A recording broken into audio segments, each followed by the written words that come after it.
मैं बड़ी होती गई और मेरे चाचू की दोस्ती भी गहरी होती चली गई। इस वक्त मैंने नई नई जवानी में कदम रखा था और अपनी सहेलियों से मर्द और औरत के बीच के रिश्ते के बारे में नई नई बातें सुनी थी। चाचू से दोस्ती इतनी गहरी थी कि मैं अपने चाचू से हर बात शेयर कर लेती थी और मुझे चाचू से बातें करके बहुत ज्यादा सुकून मिलता था। फिर एक रात अम्मी अब्बू घर पर नहीं थे। अंजलि जरा चाय बनाकर मेरे कमरे में ले आओ। मैंने जल्दी से चाय बनाई और चाचू के कमरे में चली गई। चाचू ने चाय साइन टेबल पर रखने को कहा। मैं चाय टेबल पर रखकर वापस जाने लगी थी कि चाचू ने मुझे पकड़ लिया और कहने लगे कि आज घर पर कोई भी नहीं है, तुम्हें अपने कमरे में डर लगेगा, इसलिए आज मेरे पास ही लेट जाओ, मैं तुम्हें एक वीडियो दिखाता हूँ। चाचू ने मुझे अपने बिस्तर पर लेटने को कहा। मैं चाचू के बिस्तर पर लेट गई। चाचू मुझे वीडियो दिखाने लगे। उस वीडियो स्वागत है आप सभी का हमारी एक और रोमांचक कहानी में। उम्मीद करती हूँ कि आपको ये कहानी बेहद पसंद आएगी। मेरा नाम अंजलि है और मेरी उम्र 15 साल है। अभी मैंने 9th क्लास पास की है।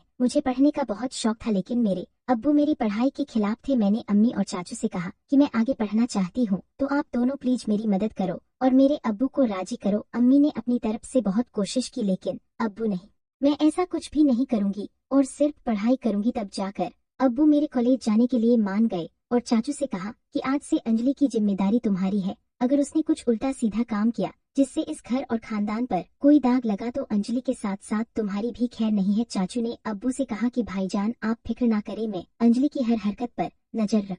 चाचू के साथ दोस्ती इतनी आगे तक चली जाएगी। फिर कुछ ही दिनों में चाचू ने मेरे साथ जाकर मेरे कॉलेज में दाखिला करवा दिया। पहले पहले तो मैं खूब दिल लगाकर पढ़ाई करने लगी और कॉलेज में किसी के साथ ज्यादा फ्री नहीं होती थी। जो भी कॉलेज में होता वो रात को मैं चाचू को घर आकर बता देती। चाचू भी मेरे साथ बहुत ज्यादा फ्री होने लगे थे और मुझे लगा कि वह के साथ दोस्ती करने के बाद मेरी जिंदगी बदलने लगी, क्योंकि उस सहेली ने मुझे बताया कि उसकी मंगनी हो चुकी है। उसने मुझे एक दिन अपने मंगेतर से मिलवाया भी था। मेरी सहेली ने मुझे बताया कि हमारी अब शादी तय हो चुकी है, इसलिए हम दोनों अपने रिश्ते में पूरी तरह से खुल चुके हैं। हम दोनों में कोई पर्दा नहीं है। इसके बाद मैं अपनी सहेली से वह सब कुछ जानने की कोशिश दिलचस्पी होने लगी। मेरी किसी लड़के से तो दोस्ती नहीं थी, इसलिए मैं जब भी ऐसी बातें सोचती तो मेरे दिमाग में खुद ब खुद चाचू का ख्याल आ जाता और फिर मैं अपनी दिमाग को झटक देती और खुद को कहती कि अंजलि यह सब क्या है, यह क्या बेहुदा बातें सोच रही हो।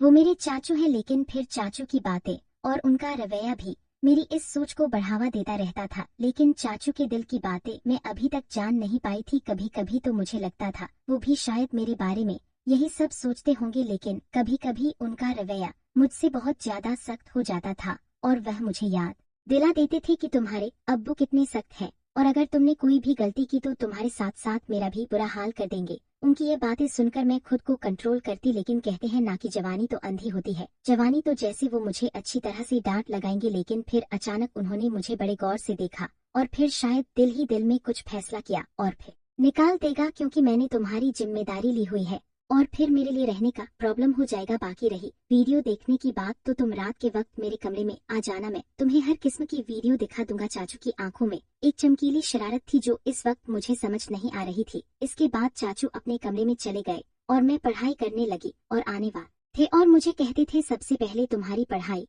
और बाकी मौज मस्ती बाद में है। और उनका कहना था कि अगर तुम पढ़ाई में भी अच्छी रहोगी तो तुम्हारे अब्बू भी समझेंगे और तुम्हारी आजादी के दरवाजे तुम्हारे लिए खुलते चले जाएंगे। उनकी ये बात मुझे भी बिल्कुल ठीक लगती थी, इसलिए मैंने अपने दिल से सारी बातें निकाली और मन लगाकर अपना कॉलेज का काम करने लगी और जल्दी मेरे दिल में भी हलचल हो रही थी। फिर जब मैं सारे कामों से फारग हुई तो रात को आराम से मैं चाचू के कमरे में चली गई। मैं जब कमरे में गई तो चाचू लड़कियों की मैगजीन देख रहे थे। मुझे देखते ही वह मुस्कुराने लगे और उन्होंने वह मैगजीन छुपा दी। सर्दियों का मौसम चल रहा था और दिन ब दिन सर्दी बढ़ती जा रही थी। आज रात तो सर्दी बहुत ज्यादा थी, इसीलिए मैं जाते ही चाचू के बिस्तर में घुसकर चाचू के पास चिपक कर बैठ गई और उनसे कहा अब मुझे जल्दी से वह वीडियो दिखा दो, नहीं तो फिर अब्बू के आने का। वीडियो ही देखी थी कि अब्बू हमारे कमरे में आ गए। अब्बू आते ही मुझसे कहने लगे इतनी रात के वक्त चाचू के कमरे में क्या कर रही हो, चलो अपने कमरे में चली जाओ। अब्बू बहुत ही सख्त मिजाज के थे और मैं उनसे काफी डरती भी थी, तो जैसे ही अब्बू ने सख्त अंदाज में कहा मैं सब कुछ भूल गई और जल्दी से अपने कमरे में आ गई। मैंने सोचा जैसे ही अब्बू चाचू के कमरे से निकलकर अपने कमरे में जाएंगे तो फिर से मैं चाचू के कमरे में चली जाऊंगी, लेकिन इस रात अब्बू को चाचू से शायद कोई जरूरी काम था, इसलिए अब्बू काफी टाइम तक उनके कमरे में बैठे रहे और इंतजार करते करते मुझे पता ही नहीं चला कि कब नींद आ गई और पता नहीं अब्बू चाचू के कमरे से कब गई। दूसरे दिन कॉलेज से लौटने के बाद मैं बेसब्री से रात का इंतजार करने लगी, क्योंकि मैंने कुछ वीडियो जो देख ली थी जैसे तैसे करके मैं खुद पर काबू करने लगी। और जब टाइम हुआ तो चाचू के कमरे में वीडियो देखने के लिए चली गई, मगर चाचू ने कहा चाचू पर थोड़ा गुस्सा करके बैठ गई। मेरे मोबाइल में नेट का पैकेज लगा हुआ था, तभी मेरे मोबाइल पर किसी नए नंबर से मैसेज आया। उसकी भेजी हुई तस्वीर देखकर मेरी आंखें फटी की फटी रह गई। मैं अभी तक उस तस्वीर को देख ही रही थी कि उस आदमी के मैसेज आने लगे। वह काफी रोमांटिक अंदाज में चैट कर रहा था। मैं तो पहले ही बेताब थी, तो मैं भी उसी अंदाज में जवाब दे मोबाइल पर उस वक्त मैसेज पर बात कर रही थी जब मैंने उससे कहा कि मैं तुमको देखना चाहती हूँ और उसको वीडियो कॉल पर बात करने को कहा, लेकिन उस लड़के ने मना कर दिया। उस टाइम मैं अपने कमरे से बाहर निकली तो मेरी नजर चाचू पर पड़ी। वह इस वक्त अपने कमरे से निकलकर सीढ़ियां चढ़ते हुए छत पर जा रहे थे और उनके हाथ में मोबाइल था। मुझे हैरत हुई कि मुझे बिरयानी बहुत पसंद है। फिर हम दोनों ने वहां बैठकर बिरयानी खाई और कोल्ड ड्रिंक भी पी। चाचू वहां भी मुझसे हंसी मजाक कर रहे थे। इसके बाद मैं चाचू के साथ घर वापस आ गई। उस दिन अम्मी अब्बू घर पर मौजूद नहीं थे, शायद किसी रिश्तेदार की शादी में गए हुए थे। तो चाचू मुझसे पूछने लगे कि तुमने मुझसे दोबारा से वीडियो देखने को क्यों नहीं कहा।